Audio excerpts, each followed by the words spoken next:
आप बताओ कि what is it that you want me to share आज यहाँ पर। हाँ, एक एक करके हाथ ऊपर करिएगा, आप बोलिएगा, और जिसपे सब एग्री करेंगे मैं वहीं से शुरू करूंगा। सर आप यहाँ तक कैसे पहुँचे, your struggle in business life? कि मैं यहाँ तक कैसे पहुँचा, मेरी जो पूरी स्ट्रगल है, क्या क्या किया। ठीक है, दैट इज वन। कितने लोग चाहते हैं यही हो, हाथ ऊपर करके बताइए। ठीक है, काफ़ी लोग चाहते हैं कि मेरी जो भी कहानी है, कि जो स्ट्रगल्स है मेरी, राइट, जो भी लाइफ की स्ट्रगल्स हैं बिजनेस से रिलेटेड। कितने चाहते हैं बिजनेस से रिलेटेड हो, कितने चाहते हैं ओवरऑल हो? ओवरऑल हो। मैं कोशिश करूंगा कि जो मेरी कहानी है उसको एज इट इज आप लोगों के सामने रखूं। This is what you want, right, जो मैंने आज से पहले कभी भी शेयर नहीं किया है। तो सबसे पहले स्टार्ट करता हूं मैं स्कूल टाइमिंग से। During my childhood days I was extremely naughty. बहुत ज़्यादा लड़ाई झगड़े, ये वो, मतलब इतनी शैतानियाँ जिसकी कोई हद नहीं है। लेकिन स्कूल में, क्योंकि क्या होता है, स्कूल में जैसी इमेज बन जाती है वैसी बन जाती है।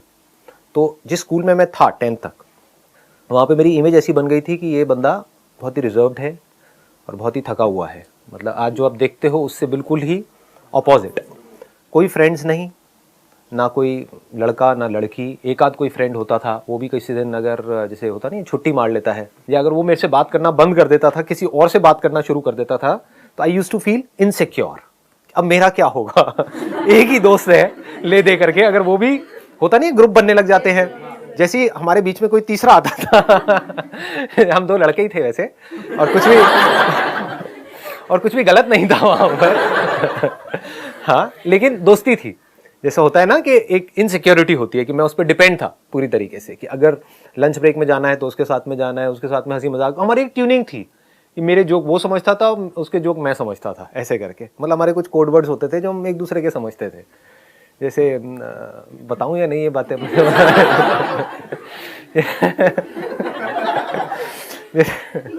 छोड़ो, ज्यादा हो जाएगा। हाँ तो अरे नहीं यार, वो छिछोरा शो करोगे। जैसे हमारा एक कोड वर्ड था वो देखेगा दोस्तों हंसेगा। जैसे कोई, मतलब जैसे कोई लड़की हमको अच्छी लगती थी, बात तो होती नहीं थी ना उसकी ना मेरी, मतलब हम दोनों ही थके हुए से थे, बिल्कुल ही अलग अलग रहते थे साथ साथ में। तो ऐसी कोई निकलती थी तो चुपचाप मुंह नीचे कर लेते थे और एक दूसरे को बोलते थे, ओए नाग ओए। कोड था नाग बोलते थे, क्यों क्या पता नहीं। एनी हाउ, अगर कभी जैसे उसने बिना बताए छुट्टी कर ली तो मैं इतना इनसिक्योर हो जाता था कि अकेले जा करके छुप के, हमारे स्कूल में पीछे एक जगह होती थी, वहाँ पर जा करके बैठ के अकेले में लंच करता था। क्योंकि अगर सबके पास में आता था तो लोग बोलते थे यार क्यों चेप हो रहा है। जैसे सबके अपने अपने ग्रुप बने होते हैं ना, तो ऐसा लगता था मेरे को खुद को ही कि मैं ज़बरदस्ती क्यों चेप हो रहा हूँ उनके पास पे जा करके, या फिर वो लड़ाई झगड़ा करना शुरू कर देते थे, थोड़ा उल्टा बोलना शुरू कर देते थे। तो ऐसी मेरी पर्सनैलिटी थी 10th तक। मतलब आप आइडिया लगा सकते हो, राइट, कि हाइट ऑफ लोनलीनेस। और मैं अब सेशंस करता हूँ how to overcome loneliness. So ironical, right. इतना ज्यादा अकेला था, लेकिन लड़ाई झगड़े में नंबर 1 था। मतलब 10th तक खूब लड़ाई झगड़े हुए हैं। अकेला लड़ता था, सामने 5-10 लोग होते थे, वो मिल करके मुझे मारते थे। तो खूब पिटा हूं, पिटा भी है, पिटा ज्यादा हूं। तो 11th में जो टर्निंग पॉइंट की आपने बात करी कि भाई टर्निंग पॉइंट क्या था, तो 11th standard was the biggest turning point of my life. क्योंकि 10th में मुझे समझ आ गया था कि इस स्कूल में अगर मैं रहा तो मेरा कुछ होने वाला नहीं है। तो मैंने डिसीजन लिया स्कूल चेंज करने का।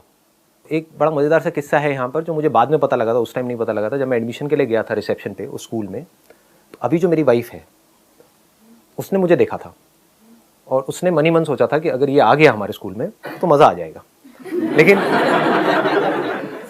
लेकिन ये बात मुझे पता नहीं थी।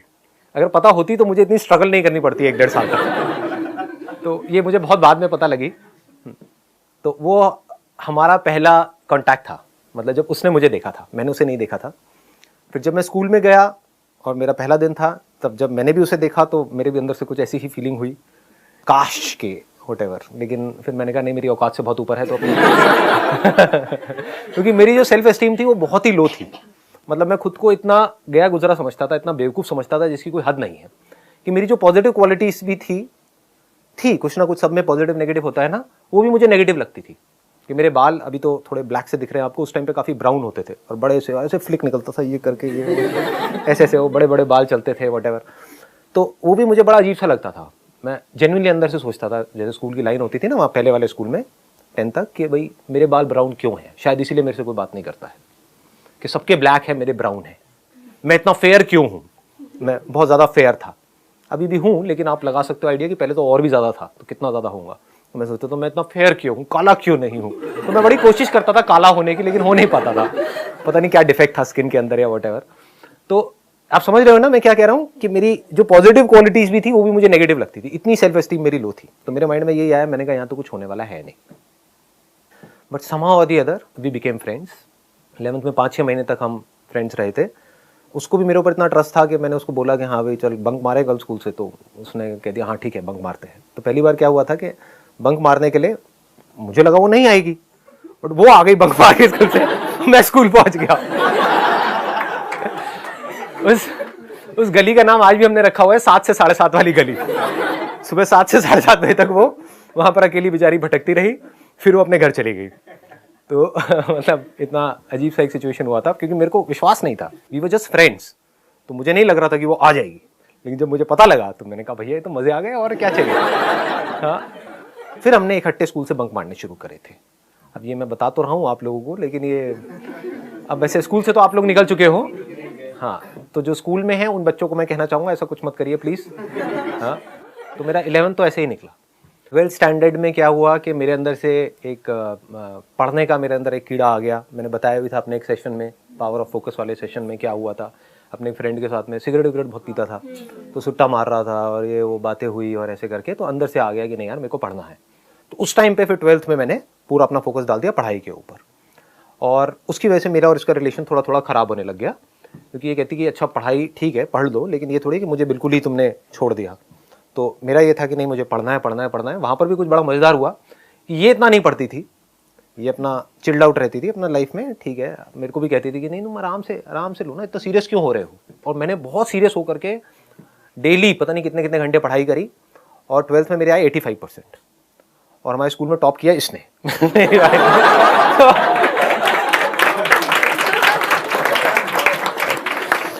और तब भी मेरी बड़ी ईगो हर्ट हो गई थी। ये बड़ा अजीब सा कैरेक्टर था उस टाइम पे। मैंने कहा ये क्या हुआ है, तूने बताया भी नहीं कि तू इतना पढ़ रही है। और वो पढ़ाई में इतनी एक्स्ट्राऑर्डिनरी थी भी नहीं। मतलब 11th में क्या हुआ था, उसकी 2 सब्जेक्ट्स में कंपार्टमेंट आ गई थी। ऑल्दो पढ़ाई में अच्छी थी, लेकिन हमारा जो अफेयर था वो फैल गया था पूरे स्कूल में, प्रिंसिपल तक और यहाँ वहाँ।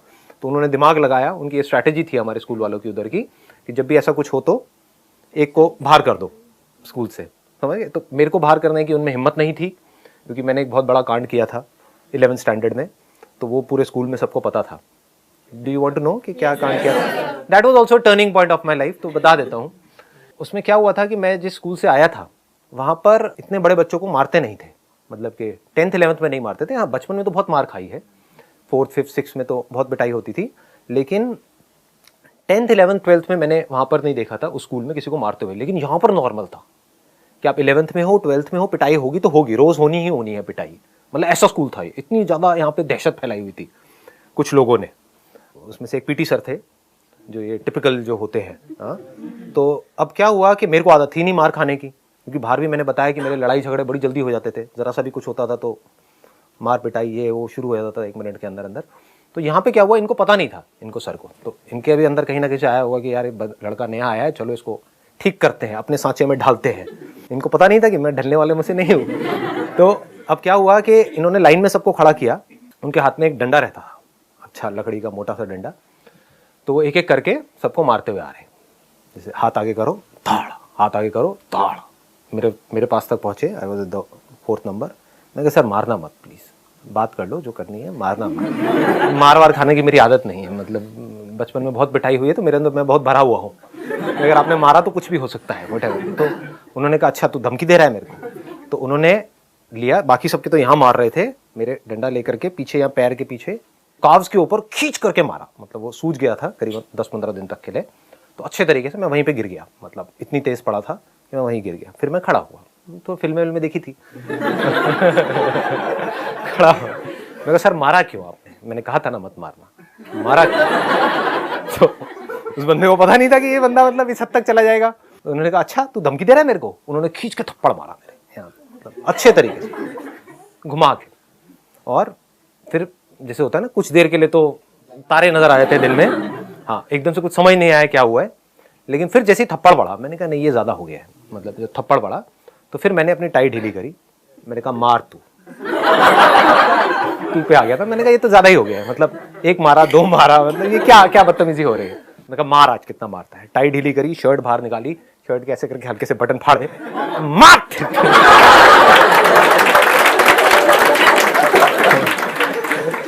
तो अभी मैं बहुत धीरे बोल रहा हूँ, बट आप इमेजिन कर सकते हैं मैंने कैसे बोला होगा स्कूल के ग्राउंड में। और भी जो स्टैंडर्ड के जैसे 12th के और थे लड़के लड़कियां, वो आ गए, एकदम से सारी भीड़ आ गई, मतलब सब लोग देख रहे हैं कि क्या हो रहा है। और बहुत तेज मैं बोल रहा था, मतलब बहुत ज्यादा एक लाउड वॉइस में, मार तू कितना मारेगा। और फिर मैंने देखा, मैं भी यहाँ से कांप रहा था, क्योंकि हालत तो पिटाई के बाद में अपने आप ही बॉडी कांपने लग जाती है, ऊपर से गुस्से से बॉडी कांपने लग जाती है। सामने मैंने देखा तो सर भी कांपने लग गए तो मेरा कॉन्फिडेंस और बढ़ गया। मार ना, तो सोच क्या रहा है, देखता हूं आज कितना मार, निकाल अपनी पूरी भड़ास, ऐसे करके मतलब पूरा तगड़ा सीन क्रिएट हो गया। इतने में जो उसके जो सीनियर सर थे, पीटी सर 2 थे, वो आए मेरे पास में, कहते अरे संदीप रिलैक्स रिलैक्स रिलैक्स, पानी पियो। मैं कहा क्या पानी और छोड़ा हो गया। लेकिन जब मैंने उनके साथ ऐसा किया तब मुझे अंदर से लगा बेटा तू तो गया, ये अब थोड़ा ज्यादा हो रहा है। मैं कहा सर देखो ना क्या क्या, थोड़ा सा संभाल लिया था क्योंकि अंदर से तो मेरी हालत टाइट हो गई थी। मैंने कहा बेटे ये बहुत बड़ा रायता फैला दिया तूने, अब तू गया। लेकिन हैविंग सेड दैट, कहीं ना कहीं ये कॉन्फिडेंस भी था कि नहीं यार जो उसने किया, बंदे ने मारा तो है ही, और मारना अलाउड नहीं है, ये उस टाइम पे वैसे कॉमन था, लेकिन फिर भी अंदर से था। तो सामने वाला बंदा भी डर गया। फिर थोड़ी देर में वो सर आए, उन्होंने मेरे को रिलैक्स किया, इधर से दोस्तों ने रिलैक्स किया, ये किया वो किया। फिर थोड़ी देर में वो सर आए जिनके साथ में ये सब कांड हुआ था, उन्होंने भी आके बोला सॉरी संदीप ये वो व्हाटएवर, ऐसी अपनी उनकी आवाज़ थी बड़ी फनी सी सॉरी आज के बाद ऐसा कुछ नहीं सर कोई नहीं सर, क्या हो गया सर, हो जाता है, आई अंडरस्टैंड, कोई बात नहीं सर। सर संदीप देख लो कुछ है तो नहीं ना तुम्हारे मन में, तो नहीं। मैं मेरे मन में क्या होगा सर, कोई नहीं, मेरा तो जो होना था सो हो गया। उसके बाद में जैसे से ऊपर गया पूरे स्कूल में बात फैल गई थी। तो I became an overnight, what do you call it, as a hero और a super hero of that particular school. जहां भी जाता था और देखो वही है। और बात क्या हो गई, मैंने मारा नहीं था सर को, लेकिन सब कह रहे थे इसने सर को मारा है, सर को मारा है। बात फैल गई, जबकि मैंने मारा नहीं था, मेरी तो खुद की हालत टाइट थी। मैंने कहा यार ये क्या हो गया, एनी हाउ। तो लेकिन बात ऐसे फैल गई कि ये वही लड़का है जिसने सर को मारा, इससे थोड़ा बच के रहना, व्हाटएवर, ऐसे करके। तो वैसा एक माहौल बन गया था। तो I think, I may be wrong, but I think इस वजह से मुझे 11th में पास कर दिया, क्योंकि लोगों को लगा कि ये तो भैया पागल है, ये पता नहीं क्या करेगा, कहीं स्कूल के बाहर जाकर के सर को, मैडम को ना पकड़ ले, व्हाटएवर। कहीं ना कहीं डरते तो वो भी है, राइट, उनके अंदर भी डर होता है। तो उन्होंने मुझे पास कर दिया, लेकिन मेरी उसको फेल कर दिया, मतलब उसकी 2 में कंपार्टमेंट आ गई। इसके बाद सीधा ही क्या हुआ कि 12th में टॉप किया किसने, अगेन मेरी वाइफ ने, और उसका नाम 10 साल तक वहाँ पे स्कूल के वहाँ पे लिखा रहा। तो एक तरह से देखा जाए तो स्कूल के ऊपर भी एक बहुत बड़ा एक क्वेश्चन मार्क है कि 11th में जिसकी कंपार्टमेंट आई थी वो she was the topper of that particular school in that particular year. तो ये थी 12th तक की कहानी। अब 12th में क्या हुआ कि 9th-10th में ही मेरे घर की हालत ख़राब होनी शुरू हो गई थी फाइनेंशियल लेवल पे, और 11th-12th में तो बहुत ही ज़्यादा ख़राब थी। तो 12th में कहीं ना कहीं मेरे ऊपर एक प्रेशर भी था कि मेरे को जल्दी से जल्दी कुछ करना है, as far as making money is concerned. पैसा भी कमाना है और जल्दी से अपने आप को कुछ करना है, मतलब ये नहीं पता था क्या करना है क्या नहीं। तो 12th में जो मैंने पहला काम किया वो था कि 12th से निकलते ही मैंने एक हेल्पलाइन खोली थी। अब ये आप लोगों को पता नहीं होगा किसी को भी, क्योंकि मैंने इस सब के बारे में बात नहीं करी, और मैं कोशिश करूँगा वही पॉइंट्स यहाँ पर टच करने की जो किसी को पता नहीं है अभी, जो मैंने किया नहीं। तो मैंने पैम्फलेट छपवाए 2500 रुपये के, उसमें था what to do after 10+2 question mark. और वो एक हेल्पलाइन थी कि अगर आपने अभी 12th पास करी है और आप जानना चाहते हैं आगे क्या करियर चूज करना है, तो आप यहाँ पे फ़ोन कर सकते हैं। मैंने अपने घर का लैंडलाइन नंबर दिया था, और आप पूछ सकते हैं सर से कि संदीप सर से कि हमें क्या करना चाहिए। और वो संदीप सर कौन है, वो खुद 12th पास है तो मैंने क्या किया था, इस तरह की जो और हेल्पलाइंस थी या जो और करियर काउंसलर्स थे वहां पर गया, क्योंकि जुगाड़ू तो मैं शुरू से ही रहा हूँ।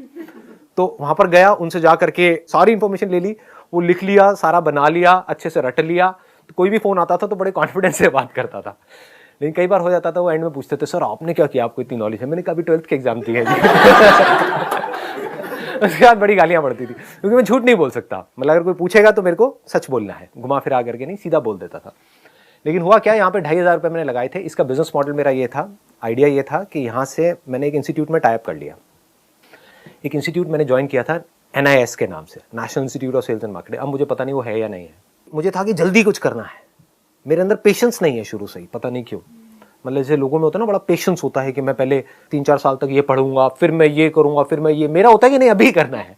12th से निकला हूं, मेरे को ये नहीं था कि अब 3 साल करके फिर MBA करना है, मुझे था कि अभी करना है MBA। तो MBA के इक्विवेलेंट ऐसा क्या है जिसको अभी किया जा सकता है? तो उस टाइम पे मुझे NIS नजर आया, which was a private institute, but उसका करिकुलम बड़ा इंटरेस्टिंग था, तो मैंने सारा समझा और वहां पे एनरोल कर लिया। तो वहां पे जब मैंने एनरोल किया तो वैसे ही उन्होंने मेरे को आइडिया दिया कि अगर आप किसी को रेफर करते हो तो आपको 20% मिलेगा। तो वहां से हेल्पलाइन वाला आइडिया आया। बहुत सारे फोन आए, बहुत लोगों से बात करी, उसमें से फाइनली एक बंदे ने ज्वाइन कर लिया था। तो वहां से मुझे 4,500 रुपये मिले थे, क्योंकि उसने 6 महीने का ज्वाइन किया था। तो 2,500 लगाए और 4,500 रुपये कमाए। किसने? 18 साल के लड़के ने, जिसने अभी 12th के एग्जाम्स दिए थे। तो ये था मेरा पहला एक्सपीरियंस।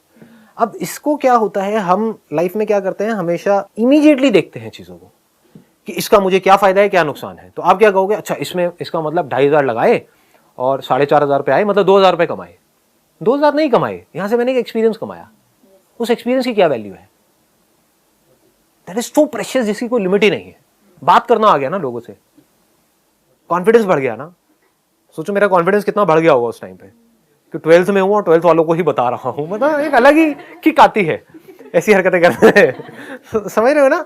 हाँ, तो ऐसी ये चीज हुई थी। ये पहला था एक्सपीरियंस। उसके बाद में मैंने NIS ज्वाइन किया, which was again a great experience, क्योंकि वहां पर क्या खास बात थी, वहां पे सब कुछ प्रैक्टिकल था। मेरा शुरू से इंटरेस्ट इस चीज में रहा है कि I was never interested in a degree और अ डिप्लोमा और वट एवर इट इज। मेरा शुरू से ये था कि कहीं से कुछ प्रैक्टिकल मुझे सीखने को मिले। शुरू से एक सीखने वाला एटीट्यूड रहा है। तो जब मैंने उनका पूरा करिकुलम समझा तो वहाँ पे बहुत सारे role plays, group discussions, presentations, शायद ये सब जो मैं अभी कर रहा हूँ उसमें उसका भी बहुत बड़ा हाथ है, क्योंकि वहाँ पे क्लास के सामने डर डर करके बहुत सारी प्रेजेंटेशंस दी है, रोल प्लेज हुए, ग्रुप डिस्कशंस हुए हैं। तो कहीं ना कहीं वहाँ से भी एक कॉन्फिडेंस आया है।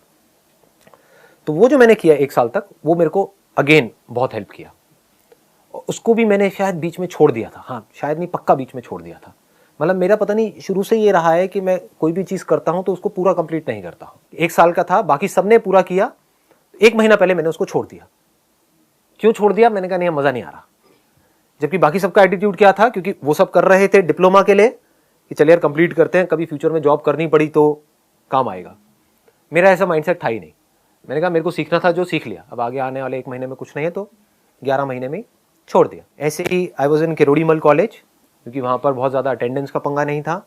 2 साल किया अच्छे से, मार्क्स भी ठीक ठाक आए थे। पहले साल में it was around I think 65% something, second year में इट वॉज अगेन अराउंड 60-62%। वही जैसे एग्जाम आ रहे होते तो उसके 1 महीने पहले वो सारी उठा ली, वो कुंजी होती है, क्या क्या बोलते हैं, हाँ 10 ईयर्स। तो 10 ईयर्स उठा लिए, वो सब किया और जाके लिख के आ गए, अच्छे खासे मार्क्स आ गए। लेकिन 3rd ईयर में उसको भी छोड़ दिया।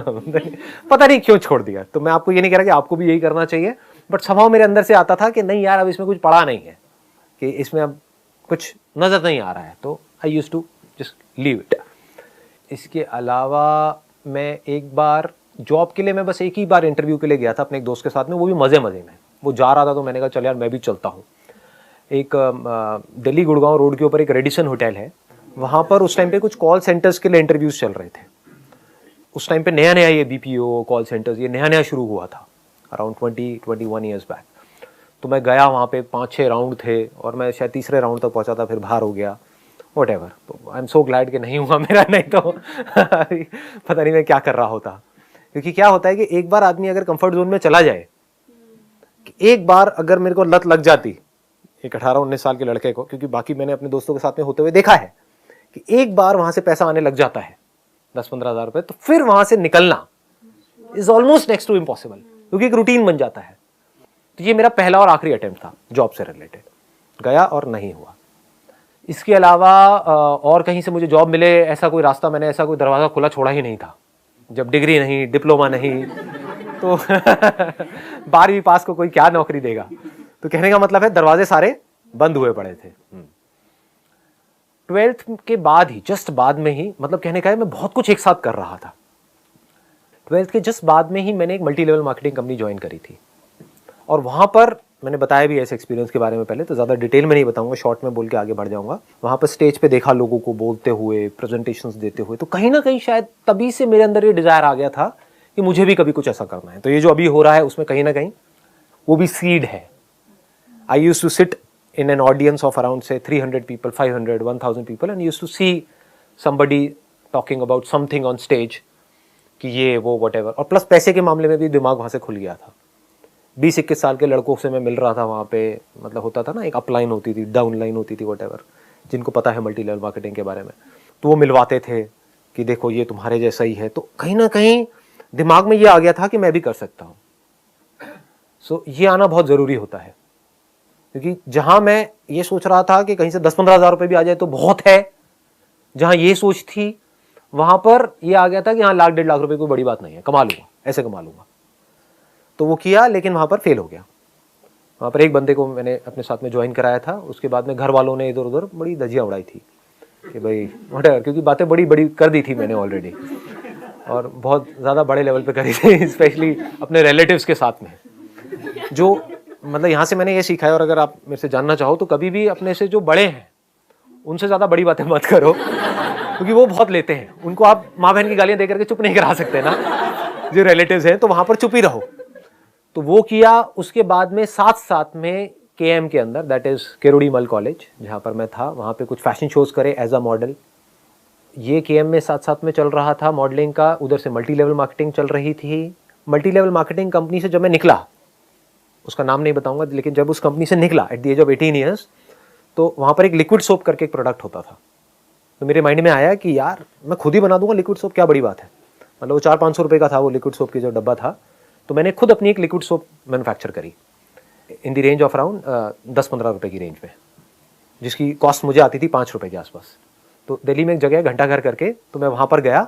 वहाँ पर कुछ पाउडर्स होते हैं, कुछ केमिकल्स होते हैं, उनको अगर हम मिलाते हैं और उसमें पानी मिलाते हैं और घोलते हैं तो एक बड़ी अच्छी एक लिक्विड सोप तैयार हो जाती है। तो मुझे लगा कि इसमें इन दोनों प्रोडक्ट्स में फ़र्क ही क्या है, कि वो 400 रुपये का है और ये 10 रुपये का है, इसमें फ़र्क ही क्या है। तो मैंने अपने आसपास में जाकर के बेचना शुरू कर दिया। तो अपने फ्रेंड्स को, रिलेटिव्स को, अपनी गर्लफ्रेंड को वैलेंटाइन डे में फूलों के साथ में लिक्विड सोप बहुत काम आएगी आपकी, फर्श साफ करना इससे अपने घर का आप। तो कहने का मतलब that was a multipurpose liquid soap. ये मैंने इन्वेंट करी थी, ये जो लिक्विड सोप है उसके कुछ टेस्ट कराए देखने के लिए कि जो मैंने बनाई है लिक्विड सोप और वो जो 400 रुपये वाली उसमें क्या फ़र्क है, कुछ सर्टिफिकेशंस आएंगे वो। तो कहने का मतलब बड़ा डीपली इसके अंदर गया, बहुत कुछ किया, बहुत लोगों से मिला करा, लेकिन ये भी फेल हो गया, चला नहीं। इसमें भी मजाक खूब उड़ा, फ्रेंड्स में, रिलेटिव्स में, आ गया लिक्विड सोप वाला, आ गया लिक्विड सोप वाला आ गया तो लेकिन सीखने को बहुत कुछ मिला। मैंने कोई भी बड़े पंगे नहीं लिए लाइफ में। अगर आप ध्यान से मेरी लाइफ को ऑब्जर्व करोगे, बड़े पंगे इन द सेंस कि कोई भी ऐसा पंगा जहां पर के बहुत ज्यादा पैसा इन्वेस्ट कर दिया हो या एकदम से सड़क पे आ जाओ। धीरे धीरे छोटे छोटे पंगे। जो multi level marketing company join करी, वहां पे 4-5 हज़ार रुपए लगे थे, तो that was not a big risk. 2,500 रुपए में पैम्फलेट निकाले थे, व्हाट टू डू आफ्टर 10+2, तो वो भी कोई ज्यादा मेजर नहीं था। लिक्विड सोप बनाई घंटा घर में जाकर के, इसमें भी कोई खास खर्चा नहीं, 500-700 रुपए लगे थे, प्लस बस में आना जाना 10-10 रुपए की टिकट, तो आप अगर लगाओ तो 1,000-1,500 रुपए उसमें लगे थे। तो कहने का मतलब छोटे छोटे पंगे लेता चला गया। हाँ, पढ़ाई के लिए क्योंकि मेरे को बहुत ज़्यादा अपनी तरफ अट्रैक्ट कर रहा था NIS का, तो वहाँ पे एक मेजर इन्वेस्टमेंट हुई थी जो मैंने घर वालों से पैसे लिए थे। दैट वाज अराउंड 50,000 जो वो कोर्स किया था, but that was worth it. मतलब वहाँ से जो सीखा प्रैक्टिकली, दैट इज़ अमेजिंग, जो मुझे आज पता है कि वो क्या है, उसकी जो वैल्यू है। एनीहाउ, फिर मैंने अपने एक दोस्त का पोर्टफोलियो देखा जो KM में मेरे साथ में था, वो भी एज अ मॉडल, उसने अपना कहीं से फोलियो बनवाया था। तो that was something very interesting. तो that's how I got into photography. और फिर फोटोग्राफी में मैंने शुरू में बहुत फ्री के शूट्स करे, अपने दोस्तों के, फ्रेंड्स के, इनके उनके, पकड़ के आजा भैया, तू भी आजा, तू भी आजा, तू भी आजा, तू भी आजा, बच्चा बड़ा बूढ़ा किसी को नहीं छोड़ा। मतलब जो भी मिल जाता था कि भाई मैं तैयार हूँ कराने के लिए, तो आज आप तू बस, और छोड़ता नहीं था उसको। मतलब ये नहीं कि अगर मैं फ्री में कर रहा हूँ तो बस उसका किया फटाफट से और छोड़ दिया, नहीं।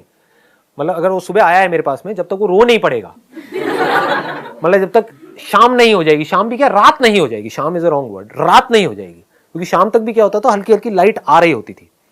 जैसे हमारे घर के पास में एक छोटा सा एक पार्क था, वहां पर एक फाउंटेन सा बना हुआ था जो चलता नहीं था, पूरा गंदा सा था। वो मेरी बड़ी अच्छी जगह थी क्योंकि वहां पे एक लाइट लगी हुई थी, तो वहां पे अंदर फाउंटेन में ले जाकर के बंदे को बिठा देता था, लाइट के पीछे से उसकी हल्की सी शक्ल, भयानक फोटोग्राफ्स, मतलब वो दिख रही होती थी, लेकिन तब तक भी थोड़ी थोड़ी फोटो आ रही होती थी, तो छोड़ता नहीं था उसको मैं।